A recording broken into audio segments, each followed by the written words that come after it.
Welcome to my YouTube channel Shyamali tutorial.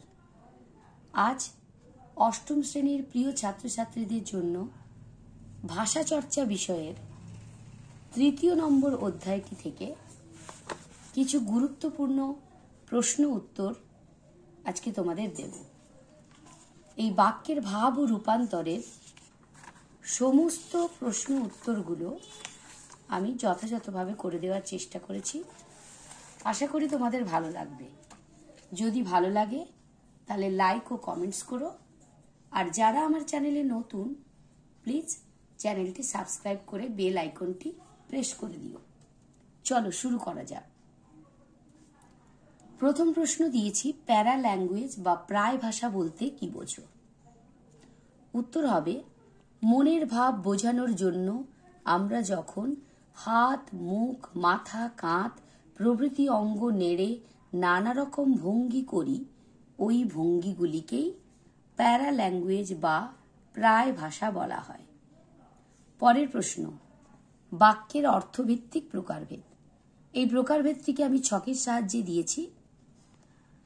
প্রথমে দিয়েছি অস্তর্থক বাক্য, এরপর নঙর্থক বাক্য, এরপর নির্দেশক বা বিবৃতিমূলক বাক্য, এরপরে দিয়েছি প্রশ্নবোধক বাক্য, এরপরে আবেগসূচক বা বিস্ময়সূচক বাক্য, তারপরে রয়েছে অনুজ্ঞাবাচক বাক্য। এই ছটির যে প্রকারভেদ দিয়েছি সেই প্রকারভেদগুলির আবার সংজ্ঞা সহ উদাহরণ দিয়েছি। প্রথমে রয়েছে অস্তর্থক বাক্য কাকে বলে, উদাহরণ দাও। উত্তর হবে, যে বাক্যের দ্বারা সম্মতি বা হ্যাঁবাচক কথা বোঝানো হয় তাকে অস্তর্থক বাক্য বা ইতিবাচক বাক্য বা সদর্থক বাক্য বলে। এই অস্তর্থক বাক্যের কিন্তু আর দুটো নাম রয়েছে, ইতিবাচক এবং সদর্থক। উদাহরণ হবে, কাঁচ সহজেই ভেঙে যায়। পরের প্রশ্ন, নঙর্থক বাক্য কাকে বলে? উদাহরণ দাও। যে বাক্যের দ্বারা নাবাচক কথা বা অস্বীকৃতির কথা বলা হয় তাকে নঙর্থক বাক্য বা নেতিবাচক বাক্য বলে। উদাহরণ, শহরের রাস্তাঘাট তো চিনি না। পরের প্রশ্ন, নির্দেশক বাক্য বা বিবৃতিমূলক বাক্য কাকে বলে? উদাহরণ দাও। যে বাক্যের দ্বারা কোনো বিষয় বর্ণনা করা হয় বা কোনো তথ্যকে স্বীকার বা অস্বীকার করা হয় তাকে নির্দেশক বা বিবৃতিমূলক বাক্য বলে। নির্দেশক বাক্যকে উক্তিবাচক বাক্যও বলা হয়। উদাহরণ, দুটো উদাহরণ দিয়েছি। 1 নম্বর উদাহরণ, মা নিজের জীবন দিয়ে সন্তানকে রক্ষা করেন। 2 নম্বর উদাহরণ, আমার শরীরটা আজ ভালো নেই। অর্থাৎ একটি সদর্থক বাক্য দিয়েছি আর একটি নঙর্থক বাক্য দিয়েছি।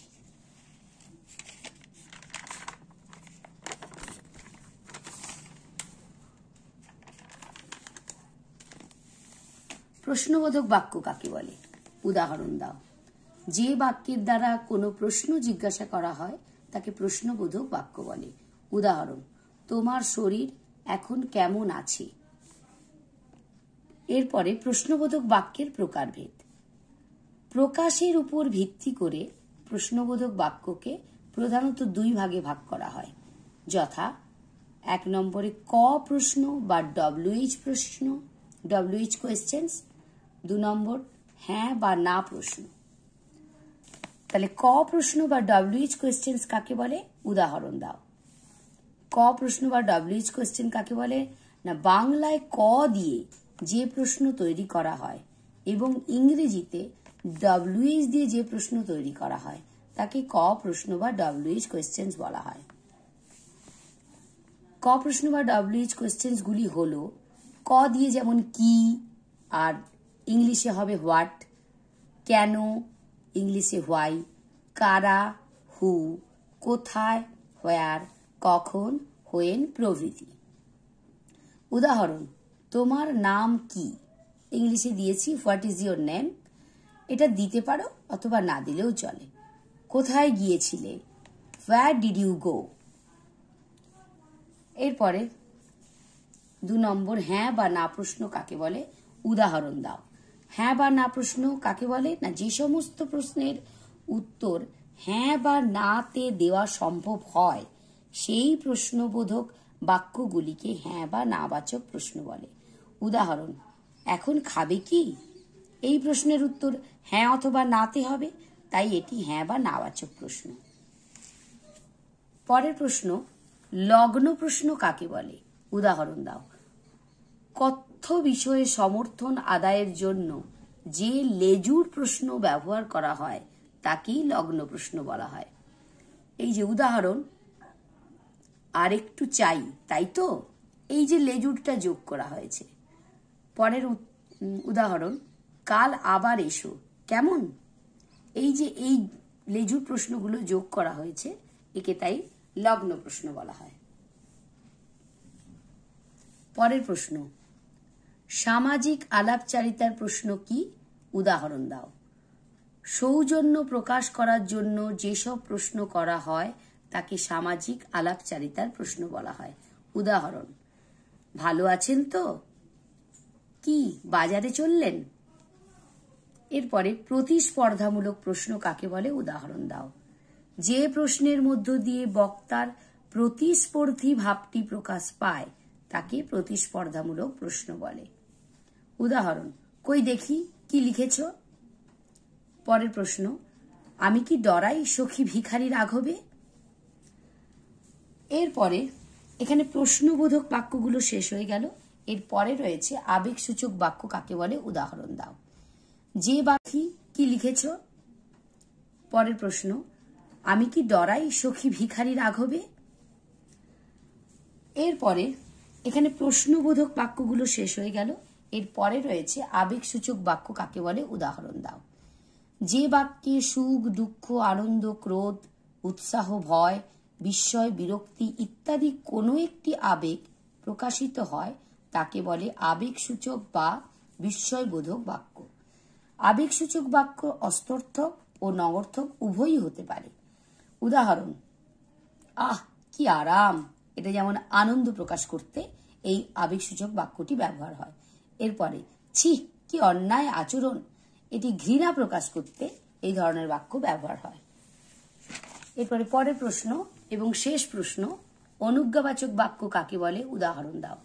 যে বাক্যের মাধ্যমে আদেশ, উপদেশ, অনুরোধ, প্রার্থনা বা নিষেধ ইত্যাদির ভাব প্রকাশ পায় তাকে অনুজ্ঞাবাচক বাক্য বলে। উদাহরণ, ওদিকে যেও না, দেখিস আমাদের ভুলিস নে। পুরো প্রশ্ন উত্তরগুলো তোমরা একটা স্ক্রিনশটের মাধ্যমে নিয়ে নিতে পারো যাতে পরে তোমাদের নোটস করতে সুবিধে হয়। আরেকবার দেখিয়ে দিচ্ছি, পারলে স্ক্রিনশটটা নিয়ে নাও।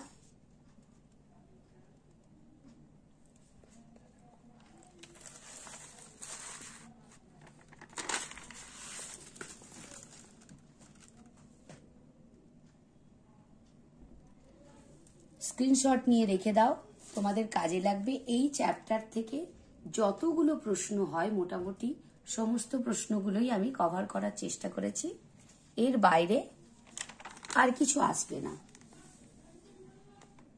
এরকমও আসতে পারে হয়তো উদাহরণ দিয়ে বলা হলো এটি কি ধরনের বাক্য।